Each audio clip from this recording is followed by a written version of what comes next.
She's decided to jump into a life of full-time travel. In today's podcast episode, I bring in Helen, someone I met through Camp Indie, actually, something I talk about a lot on this podcast series, an amazing full-time traveler who only started being full-time about a year ago.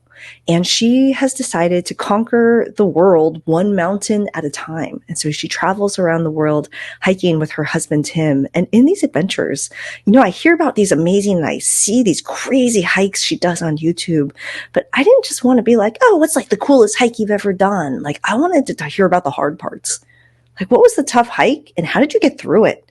Like, how did you get through that 14-day trek in Nepal with a stomach ache? Oh, like I can't do anything when I have a stomach ache, let alone hike from like 7 a.m. to 4 to 6 p.m., like an all-day hike for 14 days straight. So we talk about that and the mindset that keeps us going. And this is actually part of a series. Helen jumped into full-time travel, but in a really smart way. And if it's something you're considering too, we give some tactical tips and tricks on how to think about it in the next episode right after this one. But if you're new here, welcome. I'm Christine Lozada. This is Everyday Badassery, a podcast meant to inspire you to be just 1% more badass today than you were yesterday. Our huge badass moments in life, those big mountains we conquer, don't just come overnight. They come from training, from the small 1% badass moments that lead up to them. So on that, let's bring in Helen.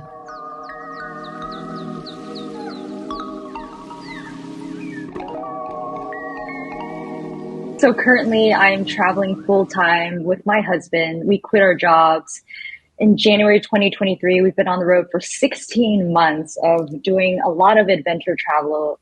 And we started a YouTube channel to capture our journey. Specifically, we love to hike mountains around the world. And it's definitely, we've been together for 12 years and our relationship has really been defined about getting outside, inspiring other people to do the same. But it wasn't until I think like 2.5, 3 years ago that we decided that we really need to start a full-time travel journey for ourselves. And, we saved up some money, some credit card points, and here we are sitting in Guatemala in our 16th month of travel. Like a true full-time traveler. And we are going to be talking about all of the things, including maybe some inspiration for how you can think about it if you want to take a similar jump that we have all made going full-time into travel. But I actually want to start with one of the craziest, most badass adventures, because you and I have different stories in the sense that you do these crazy one mountain at a time and all the places you go. And so let's start with one of your crazier hiking stories since you've made this jump into travel. Tell me, where were you? Yeah, I think the most like raw and beautiful place we visited that just seemed like off the beaten path was definitely Nepal. Like, we've been to Western Europe, hiked in Asia, went to Norway, New Zealand, but it's that kind of that raw place in nature that just resonates with me so much. So Nepal, we did the Annapurna circuit for 14 days. So it's still a popular trail. It's very similar to Everest Base Camp where, people hire a guide and you go out and you pretty much hike for, I think for us specifically, we hiked for 12 days in a row, somewhere between 1,000 to 2,000 feet of elevation gain a day. And then we would hike somewhere between 6 to 12 miles a day, depending on what part of the circuit we are on. How long? Like how many hours of hiking is 6 to 12 miles for you guys? Yeah. I mean, the cool thing is that we kind of go on our own pace since you have your own group, but we would get up at 6 a.m. every day, eat breakfast, leave by 7 a.m., maybe get to our destination around 4 to 6 p.m. So you're really hiking for, between 8 to 10 hours a day. But it's definitely, it was a good adventure because the good thing about these types of journeys is as a mountain hiker, when you go to upper elevation, you tend to have to acclimatize. And what that means is getting used to the elevation that you're at. So on these journeys, you're not being pushed to do a ton of elevation gain a day because you want to make sure your body adjusts and things like that. Oh, I am going to tell you a story about what happens if you do not allow your body to do that. But let's just pause really quick because, Yeah. like, let's just do the quick math. Helen just said that she did 14 days of hiking 6 to 12 miles a day, which waking up at 6 a.m., leaving at 7 a.m., and arriving there around 4 to 6 p.m. is all day of hiking. Like, I'm trying to imagine doing this much exercise in a day, and I'm just like, how many times do you make a stop at the champagne bar to take a break? I'm like, oh my gosh, this is a lot of hiking. So props to you on that part because that's no easy feat. And so my next question for you, and I'm going to share this story first, is like, tell me about a low moment during your hike and how you got through it. Because an example for me is when Christine was not lazy in her old life. I used to do a lot of big hikes also. And one of the hikes that I did was with my family. We did with my mom and dad, who were probably in their mid 50s at this time. We hiked Mount Whitney, which is the tallest mountain in California. And we did it as a single out and back, which means we started around 7,000 feet of elevation and we went up to the highest point in a single day. It took us 17 hours to do this hike. I don't want to missay the elevation, but I feel like it's somewhere over 21,000 feet. And so in that day, we summited, and right before we got to the summit, I spent the last 3/4 of a mile crawling to the top because I am very affected by elevation. And one of the things that happens if you're at high elevation and you're not used to it and you don't do smart things like what Helen did, which was acclimate over time and take it slowly over time, is one of the side effects is hallucinating. And so I crawled the last 3/4 of a mile hallucinating, and I saw every single Looney Tunes character, which is like a really big deal because at this point, I'm not young anymore. I don't even remember every Looney Tunes character, but I saw every single one of them at the end of this hike. But I was determined to make it to the end. BTW, my family just booked it to the top and just waited for me at the top. Like they just left me. At least they were nice enough to be like, you're clearly struggling. We'll hold your backpack to the end. Anyway, we made it to the top. So that was my low moment. And what got me to the end was my mindset at that time, because I was like, I'll just wait here until they come back and then we'll just go down together, because I was not doing well at that point. But what got me to the end of the hike was this is a hike that I really wanted to do with my family. And, at that time, my parents were in their mid 50s, but like, my parents are super energetic people who like exercise a lot. And like, I was starting to notice around this time them starting to age. And it was really important to me that we were all at the top together because I couldn't imagine doing a hike like this again with them. Fast forward now, my mom is 67.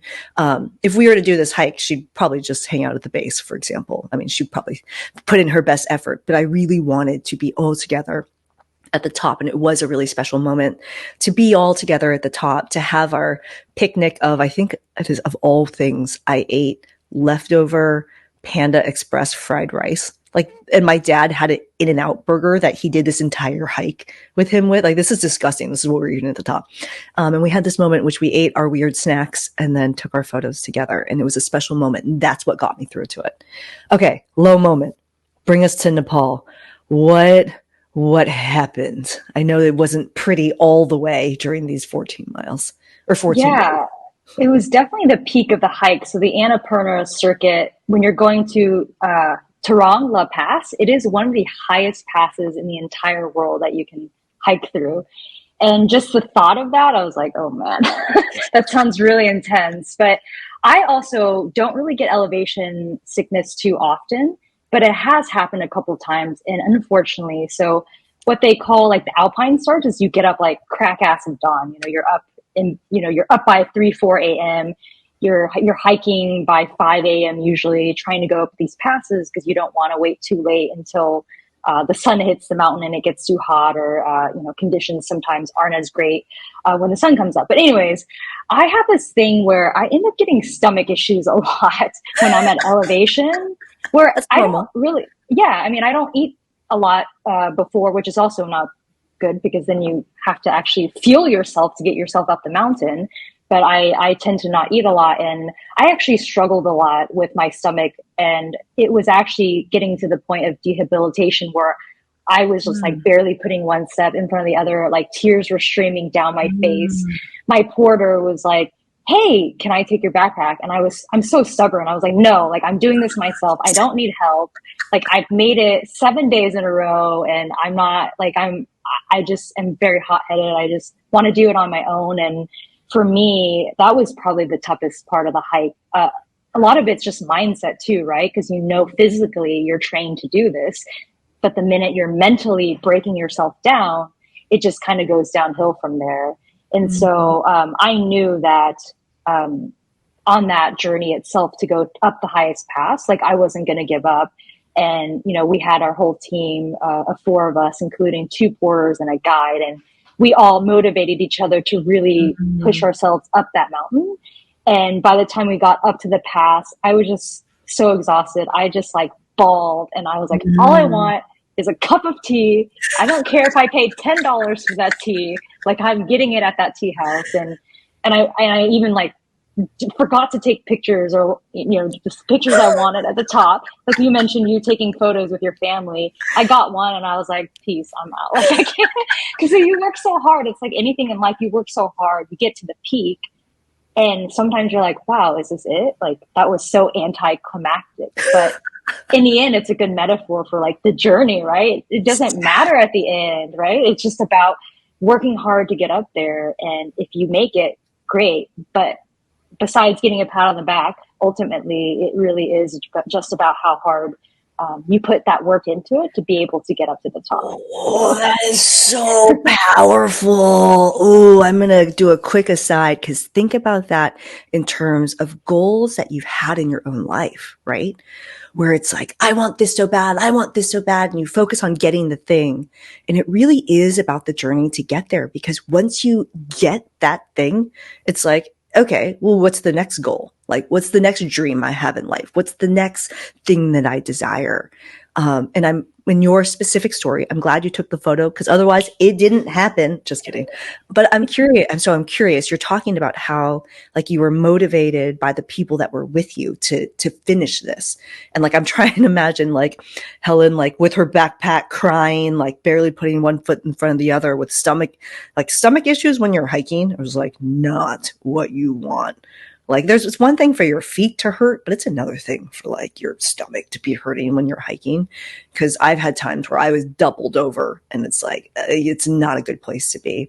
If you did not have the motivation of the people around you, do you think you would have made it? Cause for me in my situation, if I didn't have like the community and the love of my family waiting for me at the end, I probably would have pieced out and just went back down the mountain. Yeah, I definitely feel like I would have given up. And it's like everything in life, you kind of, it's the cliche thing of saying, oh, you are who you surround yourself by, the 5, 10 people in your life. I believe in that. That are going to cheer you on. And no matter how ugly things get, or if you're crying or, you need to take a poop on the mountain, whatever it may be, like they're there to hold you up. So, and, we bonded as a family, our team of 4 people. Actually, 2 of them were from Camp Indy, which is the camp that we're going to. And, I threw it out there. It was like, hey, does anybody want to go? And these 2 fearless people are like, sure, we'll show up. Just tell us when and where, and we'll be there. And, it just was a really great experience to be able to, for me, I guess in this situation, a brotherhood, because I was hiking with all men. I was the only woman. You go, girl. Which makes it so much difficult. Like in these extreme situations, I'm usually the only woman, at least like in the surf or in the hike or whatever, insert extreme sport. And so it is nice to kind of feel like you're part of the team and they trust you and that you have the skills capable of being in their unit. And, so yeah, I mean, for me, if it wasn't the community, if it wasn't the people, that's why I do what I do. I feel like I feed, so my personality type, I'm an INFP. I feed off of people's energy. And when I don't get that, like reassurance or affirmation, I feel like it just all goes to crap. So Oh, I love that. I also love that you know your personality type, which if you're like, what the heck did she just say? Describe what an INFP is. yeah, so I'm a mediator. I tend to try to be in situations where I can be a sounding board for people when they ask for my advice or for my energy.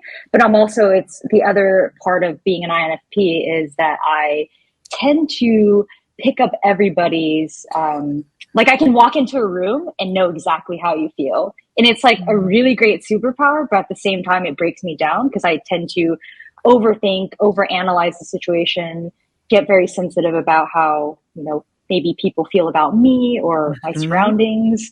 Uh, but I think it's also really good because it brings a lot of like maybe compassion and empathy and maybe relating to people and kind of coming uh, face to face and having good human side conversations versus just like let's talk about work and networking. Yes. Like I love to dig deep into people's soul. Like open your soul for me, please. Get in there.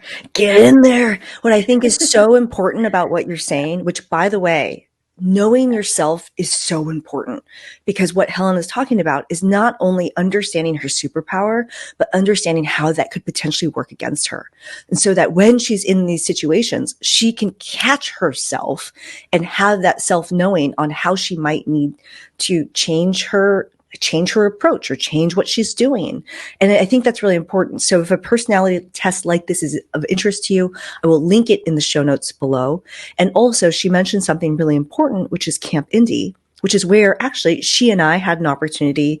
I don't even want to say to meet because it was more like in passing, like, hi, I know your face. We didn't really get a chance to deeply connect, but she and I will both be at Camp Indie this year and you should join us. More info on that is going to be in the description below.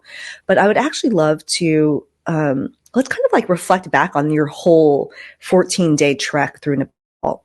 What would you say was like your one biggest learning or like the one thing that made you stronger after doing that hike? Because that's a long time.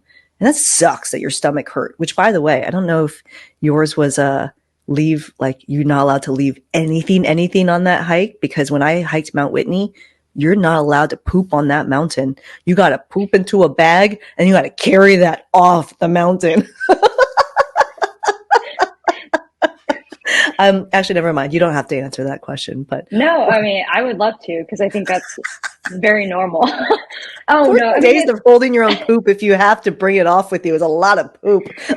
yeah, I mean, Nepal is very like those types of hikes. You stay in tea houses along the way, so you Ah, actually okay. have like Oh, accommodations. In a yes. way, it's like glamping where you have an actual bed. You Oh, don't I carry like a this. tent. Yeah, Is there champagne? No, I know there's not. Okay, cool. there actually. I mean, there's no champagne, but there's beer and other things that if you want, you have access to, and you get hot meals cooked for you and you do get a porter to carry your stuff, so you're not having to haul 20, 50 pounds of things. And no, you stay in tea houses, and besides cold showers, if you can tolerate that, it's for the most part. I'm not selling it really well, but it for the most part, it's actually not as bad as people think. It's not like you're just roughing it.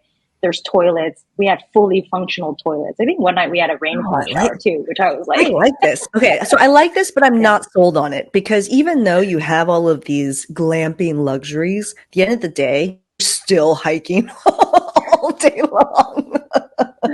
Yep. Okay, I like that. Okay, take us to your learning. Like what made you stronger and like as you reflect back on that time, what did you learn? I think I learned to really trust in myself that no matter how difficult and long the days are, you have to really look into your inner self to find that peace. And Mm, it's very similar to like the transformation of my travel journey the last 16 months is like mm, at the end of the day, the only person looking out for yourself ultimately is yourself. And that yes. for me, I've started doing a lot of, I guess, like breath work, almost like meditation, and having these mantras of staying calm in situations that make me uncomfortable. And a good one for me has been like, taking actual breaths because as humans, I feel like we forget to breathe. Yeah, we do. But Yeah. I hold my breath all the time. It's really bad. So do I. Yeah. Yeah. So do I. Yeah. And so I've started using this mantra of like breathing in, like you are strong, and then breathing out and saying you are calm, whether I'm on the mountain, whether it's really big in the ocean when I'm surfing. And it's really like helped me center myself. It's like rewiring your brain and training yourself to find that inner peace. And actually, it's taken me 30 years to like figure this out. And it's not rocket science. It's not something that you can't do this overnight because it really comes with just time. But for me, I learned that like the only person I can truly count on is myself to get me up this mountain. And I just need to dig deep and find a level of centering. And then it all gets easier from there. It's like mindset over matter for me. It's always been mindset for me. It's been a really long, hard journey to get there. That is really powerful. I love that mantra. And actually, I'll share mine because whether yours looks like breathwork similar to Helen's, or here's something that I do. And a lot of people have seen me do this because I will do something before I press record when I'm on camera, because there's a lot of times where I have a stomach ache on camera, or I just was recently in the Maldives barfing my brains out and then need to be on camera because I'm seasick or whatever it is. Or like there are so many moments I don't really feel like it, but it's what I'm doing in that moment. Or, there are even moments where I'm jumping off of a bridge in Key West, or I'm just doing something I don't really have the guts to do. I'm about to go scuba dive into a cenote at 120 feet and it's pitch black down there. And I will literally clap. I will clap and I'll take a couple deep breaths and I'm like, you got this. I'm like, big smile on my face. Like, Christine, you got this. Like, you got this. And then I just go fucking do the thing. And I don't give myself a moment to really think about it. I just go do the thing. I do that quick hype, and it usually just takes a couple seconds. And then I press record or take the jump or dive into the water or fill in the blank with whatever it is. But that's my way of getting myself to go do the things, because a lot of people will hear a story like hiking Nepal or taking a jump to go travel the world and just like be like, yeah, like, of course she did that. She could do that. But it's like, no, we have these things that help us because we are not always like, yay, like happy go lucky. We got this. Like, it's not necessarily like this. We have our low moments and we have our ways, whether breath work or hyping ourselves up to get us there. I already know what I want to do. This is part of a series. Join us in the next one where we break down her jump into full-time travel, because this is a recent thing. But before we end here, Helen, tell us, where can people find you and where can they find more about this Nepal story? Yeah, so we have a YouTube channel, my husband and I. It's called Helen and Tim Travel, where we've posted all of our videos from our hikes, from our full-time travel journey, just youtube.com, Helen and Tim Travel. Yeah, we share pretty much all the highs and lows in our video. If you like food, we incorporate that as well. But yeah, it's that, or you can visit helenandtimtravel.com. And I was just watching the Chiang Mai video and there is food in there. All of that will be linked in the show notes available to you. So make sure you check that out. Connect with Helen, connect with me. Thank you for doing this with me, Helen. Yeah, of course. Thanks for having me. Don't forget, this podcast is one of a series. So join us in the next one with Helen, where we unpack some of her tips and tricks on how she jumped into this life of travel. And spoiler alert, we also talk about what's been most rewarding about it, which is freedom of time. To be able to choose how you want to spend your time. It's our most precious asset. I'm really excited about this podcast episode. Join us in there. Do not forget about all of the links and all of the other resources that Helen has in the show notes below. I'm Christine Lozada. Connect with Helen. Connect with me. I'm at Christine Lozada everywhere. In the meantime, go forth, be badass. We'll see ya in the next adventure. Ciao.